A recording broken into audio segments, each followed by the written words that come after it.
सैयद अहमद कबीर रिफाई कहते मैं गुजर रहा था खेत के अंदर से, इधर भी पानी था इधर भी पानी था, तो कहते इधर भी पानी था इधर भी पानी था। सैयद अहमद कबीर रिफाई कहते मैं गुजर रहा था, असर की नमाज का टाइम हो गया, मैं जल्दी जल्दी जा रहा, सामने से कुत्ता आ गया।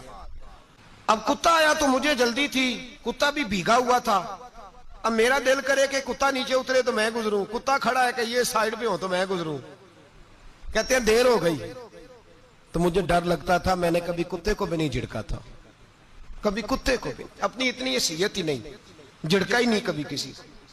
आप फरमाते हैं देर हो गई तो मैंने कहा या अल्लाह, हजरत सैयद अहमद कबीर कहते हैं मैंने कहा या अल्लाह इस कुत्ते को जुबान ही दे दे, मैं इसे कुछ समझा ही दूं, इसे जुबान ही दे दे, तू तो कादर मुतलक है। कहते उसे जुबान दे दी।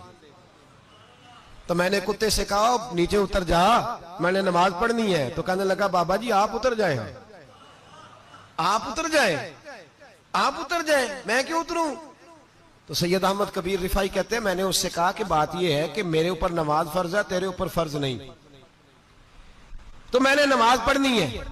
अगर मैं खेत में उतर गया तो कीचड़ है, मेरे कपड़ों को मिट्टी लग जाएगी, पता नहीं पानी पाक है कि नापाक है, तो तू उतर जा, तेरे ऊपर नमाज नहीं फर्ज, तो मुझे जाने दे। तो सैयद अहमद कबीर रिफाई कहते हैं उसने ऐसी बात की कि मेरे ऊपर वजह तारी हो गया। कुत्ते ने बात की तो मैं कांपने लगा। राती जागे शेख सदावे, राती जाग दे कुत्ते, तैथों कुत्ते मालक दा दर मूल न छड़ दे, भावे मारो 100 जुत्ते, तैथों उत्ते वो एक बुरकी दा कदर पछानन, भावे मालक हो मन सुत्ते, तैथों उत्ते रुखा सुखा खा, दिने जा रुखा विच सुत्ते, ते तैथों उत्ते उठ बुलिया चल यार मना ले नहीं ते बाजी लै गए नहीं कुत्ते, उठ बुलिया चल यार मना ले नहीं ते बाजी लै गए कुत्ते, ते तैथों उत्ते। सैयद अहमद कबीर रिफाई कहते हैं वो मुझे कहने लगा आप उतर जाए। तो मैंने कहा भाई मेरे ऊपर नमाज फर्ज है, तेरे ऊपर फर्ज नहीं, तू उतर जा, मेरे कपड़े आलूदा हो जाएंगे तो क्या करूंगा? तो कहते हैं उसने बात की तो मैं घबरा गया और छलांग लगा के मैं खेत में उतर गया। मुझे कहने लगा बाबा जी कपड़े अगर आपके कीचड़ से आलूदा हो गए तो पानी से साफ हो जाएंगे, और अगर मुझे हकीर जान के आपका दिल आलूदा हो गया तो 7 समुद्रों से भी साफ नहीं होगा, कपड़े पानी से धुल जाएंगे, और दिल अगर तकब्बुर से आलूदा हुआ तो 7 समुद्रों से भी सही हो सकता ना ना ना, हकीर नहीं जानना। किसी ने हजरत सैयद अहमद कबीर रिफाई से पूछा कि बाबा इतना बड़ा दर्जा, इतना बड़ा मकाम कैसे मिला? तो बाबा जी कहने लगे जिंदगी में कभी किसी को हकीर नहीं समझा, किसी को कभी हकीर, कभी किसी को अपने से कमतर नहीं समझा। तो अल्लाह ने देखे ना, अगर आप नहीं समझेंगे तो उसके लिए भी आपको उन्वान मिल जाएंगे, और अगर समझना है अपने आप को बड़ा तो उसके लिए भी मौके मिल जाते हैं। हजरत शफीक बल्खी बहुत बड़े सूफी बुजुर्ग हुए पर नौजवान थे, जवानी में ही अल्लाह ने बड़ा मर्तबा दिया। हजरत अब्दुल्ला बिन मुबारक बूढ़े थे, दोनों एक महफिल में इकट्ठे हुए। अब बगदाद सारा मानने वाला था और दोनों का मानने वाला था।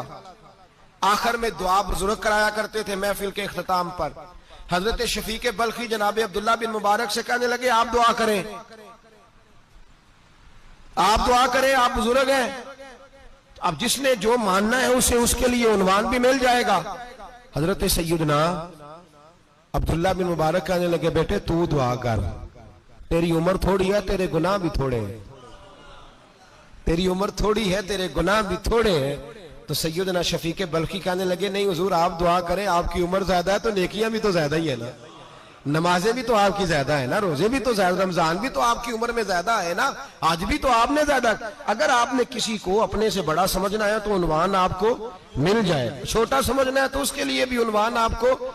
बात तो ये है कि आप क्या करना, अगर आप किसी को हकीर समझना चाहते हैं तो बात खत्म हो गई।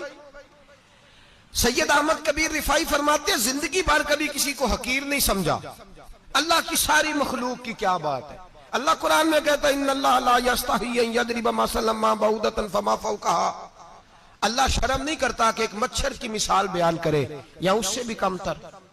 अल्लाह मच्छर की बात करता है इतना बड़ा होके, वो कहता है मैं करूंगा, मेरी मखलूक जो है मेरी तो हजरत अहमद कबीर रिफाई फरमाने लगे मैंने कभी किसी को हकीर, बोलिए कभी किसी को हकीर। हम लोगों के पास उन्वान बड़े हकीर समझने के लिए, हम समझ लेते हैं। अमीर आदमी कहता है गरीब मेहनत क्यों नहीं करता, मेहनत करे अमीर हो जाएगा। उन्वान हुआ कि ना तनकीद करने का। 4 बच्चे हैं, करें कमाई, अमीर हो जाएंगे। अब वो हकीर समझ रहा है गरीब को, गरीब भी अमीर को हकीर समझता है। वो भी कहता है जो इसने कमाया सारा ही हराम है, जायज एक पैसा नहीं, उसने भी हकीर समझ लिया। यानी वो ये कह रहा है कि मैं हलाल खाता हूं, ये अमीर हराम खाते हैं, तो बात खत्म हो गई। उसने भी हकीर समझ लिया, इसने भी हकीर समझ लिया। अब उन्वान ही था ना, अगर उन्वान बदल लेते तो बात बन जाती। अमीर अगर ये कहता कि मैं इस गरीब की मदद करूंगा इसलिए कि पैसे मेहनत से नहीं मिलते, खुदा के फजल से मिलते हैं, तो वो ये ना कहता कि ये मेहनत करता तो आगे चला जाता। और गरीब अगर समझता इस बात को तो ये ना कहता अमीर सारे हराम ही खाते हैं। वो कहता भाई रब ने जो मेरे लिए पसंद किया मुझे दिया, जो इसके लिए पसंद किया इसे दिया, बात खत्म हो गई, झगड़ा खत्म। उन्वान तो मिल जाएगा आपको, मुस्बत भी और मनफी भी। तो अच्छी बात नहीं कि मुस्बत इख्तियार करें, ना मौलवी को, ना सूफी को, ना दरवेश को, ना खेत में काम करने वाले को, ना पट्टे पे मजदूरी करने वाले को, ना गाड़ी का शीशा साफ करने वाले को, ना तेल डालने वाले को, ना किसी को हकीर ना जान, ना किसी के हाल पे तंज कर, ना किसी के गम का मजाक उड़ा, वो जिसे चाहे जैसा नवाज दे। ये मिजाज लुत्फ रसूल है। ना कोई आया लेके चला गया, कोई उम्र भर भी ना पा सका। मेरे मौला तुझसे गिला नहीं, ये तो अपना अपना नसीब है। भाई हकीर नहीं जानना। सैयद अहमद कबीर रिफाई फरमाते हैं वो कुत्ता तो गुजर गया, मैं दौड़ा घर गया, जाके मैंने गुस्ल किया, कपड़े बदले। फरमाते हैं पहले भी मैं असर पढ़ता था, पर आज जब नमाज पढ़ी तो बड़ा ही मजा आया। मैं सर सजदे में रखूं, मेरा उठाने को जी ही ना चाहे। मैं रुकू में जाऊं तो मेरा सर उठाने को दिल ही ना चाहे। मेरा दिल करे आज मगरिब लेट हो जाए, आज सूरज देर से गुरूब हो, मैं आज सारा दिन असर ही पढ़ता रहूं। भाई जब तू आजिज़ी वाली पढ़ता है, जब तू इनकिसारी वाली पढ़ता है, जब तू हजरत सैयदना मुआविया बिन खुतैज रदिया, एक हजरत मुआविया बिन सुफियान है, एक मुआविया बिन खुतैज सहाबी हैं। वो कहते हैं मैं जंग फतह करके आया तो सख्त गर्मी का मौसम था, मुझे पता था कि उमर फारूक दोपहर को आराम कर रहे होंगे। आप फरमाते मैं मस्जिद नबी में बैठ गया, एक बच्ची जनाब उमर के घर से निकली तो मुझे कहने लगी मुआविया आपका नाम है? मैंने कहा हाँ। अंदर जाके जनाब उमर को बताया तो उमर दौड़े आए, और जब आए तो सर पे टोपी कोई नहीं, पैरों में जूता कोई नहीं। कहने लगे मैं तेरा इंतजार कर रहा था, आज मुझे उम्मीद थी तू आएगा, तूने बताया क्यों नहीं? तो मैंने कहा हुजूर मुझे पता है रात सारी आप चेहरे पे कपड़ा डाल के मदीने की गलियों में रहते हैं, तो दोपहर को आप आराम करते होंगे, इसलिए मैंने कोशिश की कि आपको बेदार ना करूं, आप आराम कर रहे होंगे, इसलिए ये मैंने कोशिश की कि मैं बैठता हूं मस्जिद में आराम करता हूं, जब आप आएंगे तो देखी जाएगी। हजरत उमर फारूक ने जलाल किया, फरमाया तू मुझे गाफिल समझता है कि मैं सो जाऊंगा? और आप फरमाने लगे मैं कौम का खादिम हूं जिसकी इतनी ज्यादा रियाया हो वो सो जाए चुप करके, मैंने जवाब नहीं देना अल्लाह की बारगाह में?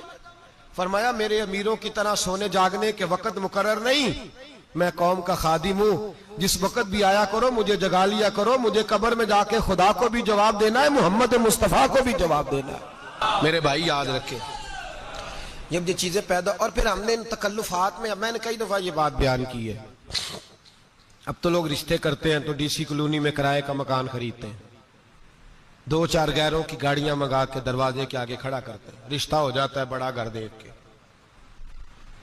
और जब शादी के चौथे दिन पता चलता है कि ये किराए का मकान था, तो रिश्ते मकानों पे कायम नहीं होते, एतबार पे कायम होते हैं। वो एतबार टूटता है तो जिंदगी भर कायम नहीं होता दोबारा।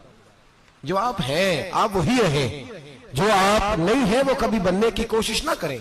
और मेरे अजीज ये भी याद रखें आजिज़ी आपको सवार देगी, और वैसे भी हम अल्लाह के हुजूर जाने वाले, अगर पर्दों में छुप के चले जाएंगे तो बच जाएंगे, और अगर हम अपना आप दिखाते ही रहें, सारी जिंदगी इसी चक्कर में रहें कि मुझे भी पूछो, मुझसे भी मुशावरत करो, मेरी भी बात सुनो, तो ये अना की दौड़ तो खत्म ही नहीं होती।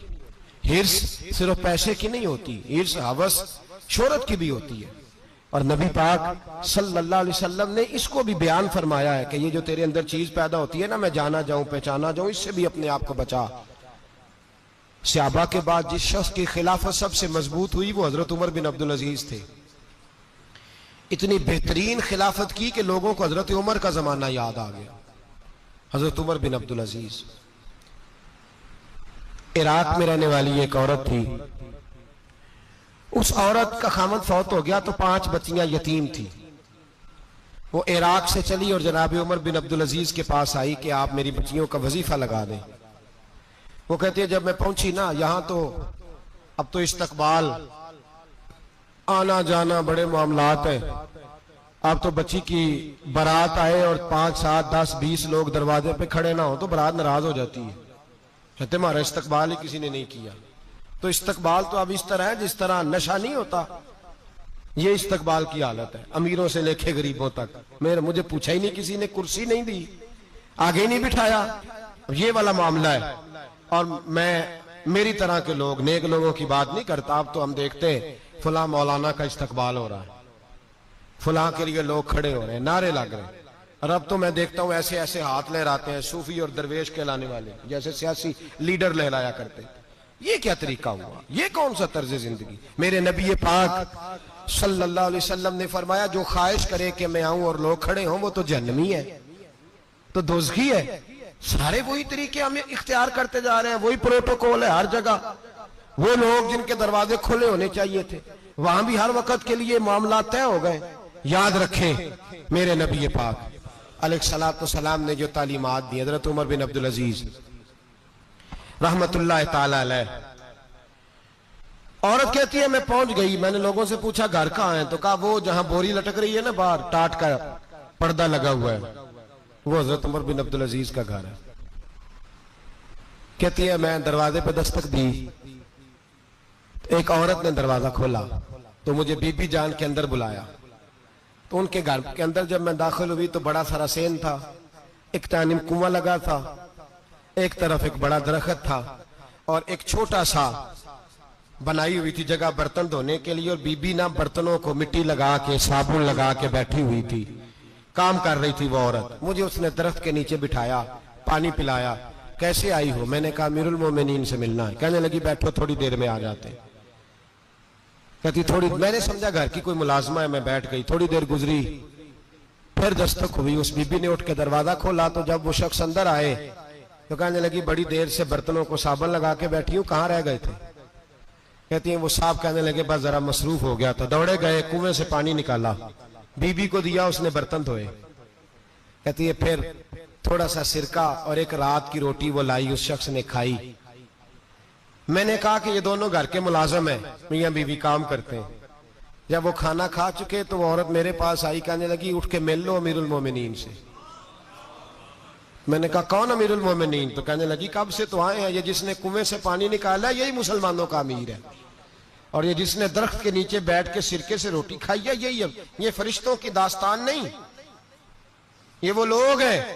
मैं रात को भी कह रहा था एक जगह पे कि ये लोग जो है ना जिनका आप रोज शिकवा करते हैं हुकूमतें बड़ी खराब हैं, ये कोई नहीं खराब, बिल्कुल खराब नहीं। जितने सियासी लीडर हैं सारे सही हैं। खराब वो लोग हैं जो इन्हें वोट दे के लीडर बनाते हैं, बिल्कुल खराब नहीं। मैं तो इनके हक में होता जा रहा हूं। नाराज हो गए ना आप लोग? अल्लाह करे तुसी हो जाओ तो अगले इलेक्शन च सियाने भी हो जाओ, आमीन तो कह दे। मैंने कोई मशवरा नहीं देना, इसलिए कि मेरी नजर में कोई ऐसा शख्स नहीं जिसके लिए मैं आपसे कह सकूं कि वोट दें।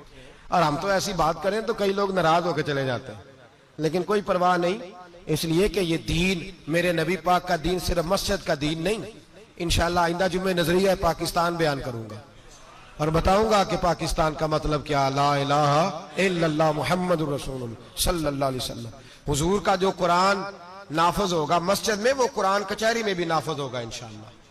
और वो कुरान नाफज होने आया है, असेंबलियों में वही कुरान नाफज होगा इंशाअल्लाह। और यही चिराग जलेगा तो रोशनी होगी। बयान करेंगे और डट के बयान करेंगे, आपको बताएंगे। बात जो बात समझा रहा हूं फिल वक्त वो समझे, मुजरम वो नहीं जो बड़ा बन के लूटता है, मुजरम वो है जो उसको सपोर्ट करता है, जिसने उसे बड़ा बनाया है। ये याद रख ले, हमारी कोई बचत नहीं होगी, हमसे पूछा जाएगा। हम सारे कचहरी में खड़े होंगे, अल्लाह सवाल करेगा कि तुम बताओ तुम इनके मददगार क्यों बने थे, तुम सपोर्ट क्यों करते थे, ये पूछा जाएगा और हमने जवाब देना है। बाहर आलाम दाम पर सर मतलब जनाब उमर बिन अब्दुल अजीज रहमतुल्लाह अलैह के वो बीबी गई तो कहने लगी कि ये अमीरुल मोमिनीन ने कहा, वो उठ के हाजिर हुई, कहा हुजूर मैं इराक से आई हूं, मेरा खामद फौत हो गया, मेरी 5 बेटियां हैं, वजीफा लगा दे। वो बीबी कहती है मेरा दिल था कि यतीम बच्चियों का 100 दिनार साल का लगा देंगे तो बड़ी बात है। कहती है जब मैं उनके पास गई तो हजरत उमर बिन अब्दुल अजीज को बताया तो वो रोने लग गए और मुझसे माफियां मांगने लगे। मैंने कहा हुजूर आप क्यों माफी मांगते हैं? तो कहने लगे इसलिए माफी मांग रहा हूं कि तू मेरी रियाया में थी और तेरी 5 बच्चियां यतीम थी, तुझे खुद चल के आना पड़ा है। मेरा काम था तेरी खबर लेता, माफ कर दे अल्लाह की रिजा के लिए।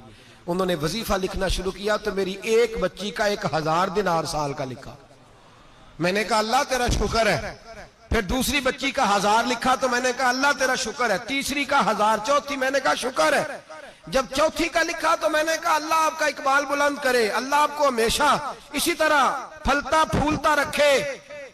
कहते हैं जनाब उमर बिन अब्दुल अजीज ने कलम रख दिया, फरमाने लगे मैं 5वीं का वजीफा नहीं लिखूंगा, 4 बहनों से कहना बांट के इसे भी दे दें। कहा हुजूर क्यों? आप फरमाने लगे जब तक तू अल्लाह का शुक्र अदा कर रही थी मैं भी रब से जुड़ा हुआ था और अल्लाह से डर के लिख रहा था। अब तूने मेरी तारीफ की है, अब मेरी जात आ गई है। अब मैं अगर ये वजीफा लिखूंगा तो इससे अल्लाह राजी नहीं होगा, इससे मेरे नफ्स में रिया पैदा होगी। अब मैं 5वीं का नहीं लिखूंगा, जा और जाके इराक के गवर्नर को दे। बीबी कहती है मैं घोड़े पे बैठी और मैं चंद दिनों के बाद इराक पहुंची। जब सवेरे आके मैंने वालिए इराक को रुका दिया तो वो चीख मार के रोया। मैंने कहा क्या हुआ? तो कहने लगा बीबी आज रात को हजरत उमर बिन अब्दुल अजीज का इंतकाल हो गया, फौत हो गए, तो इंतकाल कर गए। कहती मैं भी तड़प के रोई। मैंने कहा मेरी यतीम बच्चियों का क्या बनेगा? तो वो गवर्नर कहने लगा तेरे वजीफे जारी रहेंगे, तुझे मिलते रहेंगे। तो कहने लगी कैसे? कहने लगा मैं अगर तो गवर्नर रहा तो तेरा वजीफा जारी रहेगा और अगर गवर्नरी से उतर भी गया तो मैं जाती तौर पे मालदार हूं, फिर भी तेरी बच्चियों के माहाना पैसे पहुंचते रहेंगे। मैंने कहा तू क्यों देगा? कहती है वो रो पड़ा। कहने लगा अगर अमीर हजरत उमर बिन अब्दुल अजीज जैसे हो तो फिर अल्लाह गवर्नरों के दिलों में भी रहम डाल दिया करता है, फिर मेरे जैसे लोगों को भी वो बदल देता है। हजरत उमर बिन अब्दुल अजीज घर आए,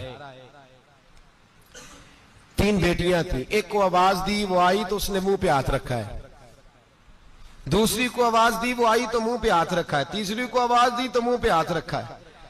आपने अपनी बीवी से कहा कि ये बच्चियां मुंह पे हाथ क्यों तीनों ने रखा हुआ, क्या बात है? तो बीबी रो पड़ी, कहने लगी 4 दिन हो गए मेरी बेटियां प्यास से रोटी खा रही हैं, 4 दिन हो गए, उनके मुंह से बदबू आती है इसलिए वो आपके सामने आती हैं तो मुंह पे हाथ रख लेती हैं 4 दिनों से। बीबी रो रही है, हजरत उमर जलाल में आ गए। आप फरमाने लगे तू ये रो रही है, तू रोई है, तूने मेरे घर में रह के अल्लाह की नाशुक्री की है, तू शुक्र अदा नहीं करती कि 3 वक्त प्याज और रोटी तुझे घर की 4 दीवारी के अंदर मिल जाता? रो रही है और मैं आ मेरे साथ बाहर निकल, तुझे वो लोग दिखाऊं जो झोपड़ियों में रहते हैं और मांग के खाते हैं, आ तुझे दिखाऊं। इतनी नाशुक्री कि घर के अंदर प्याज पहुंच रहा है, रोटी पहुंच रही है और तू कहती है मेरी बेटियां प्याज से खाती हैं, शुक्र कर फाके नहीं काटने पड़े। फिर अगले लफ्ज कहे तो रो पड़े। फरमाने लगे मैंने तो मुस्तफा के वो हालात भी सुने हैं जिसमें कई दिन बीबी फातिमा ने फाके किए, तू घर के अंदर प्याज पहुंच रहा है, तू अभी भी। सादगी, आजिज़ी और कनात नेमत थी इन लोगों की। हमारे यहाँ रोज शिकवा है, किस बात का? गाड़ी कोई नहीं। रोज रोना है, किस बात का? बंगला कोई नहीं। रोज रोना है, किस बात का? बैंक बैलेंस कोई नहीं। 10 जोड़े क्यों नहीं ईद पे आए? और ये सिर्फ औरतों का मसला नहीं, हमारे अंदर भी ये बात बदरजे औला। हम रोज अपने आप को मिस्कीन कहते हैं, गरीब कहते हैं, लाचार कहते हैं, मजबूर कहते हैं। कभी देखो जो झोंपड़ियों में रहते हैं, कभी पलट के देखो लोगों की तरफ जो पैदा हुए तो आंखें कोई नहीं थी, हाथ कोई नहीं थे, पैर कोई नहीं थे। वो देखो जो पैदा हुए तो सर पे बाप का साया कोई नहीं था। कैसे कैसे लोग वक्त गुजार रहे। हम रोज आके कहते हैं कारोबार ठंडा हो गया, हालात बड़े खराब हो गए, हम बड़े मजबूर। क्या हो गया साहब? अल्लाह के दिन है सारे, अल्लाह के दिन है। वसल अच्छा है ना फिराक अच्छा है, यार जिस हाल में रखे वही हाल अच्छा है। बस अपने आप को मुतमईन करें, आजिज़ी, इनके सारी किनात, सादगी, इसको अपनी जिंदगी का हिस्सा बनाएं। अल्लाह दौलत सुकून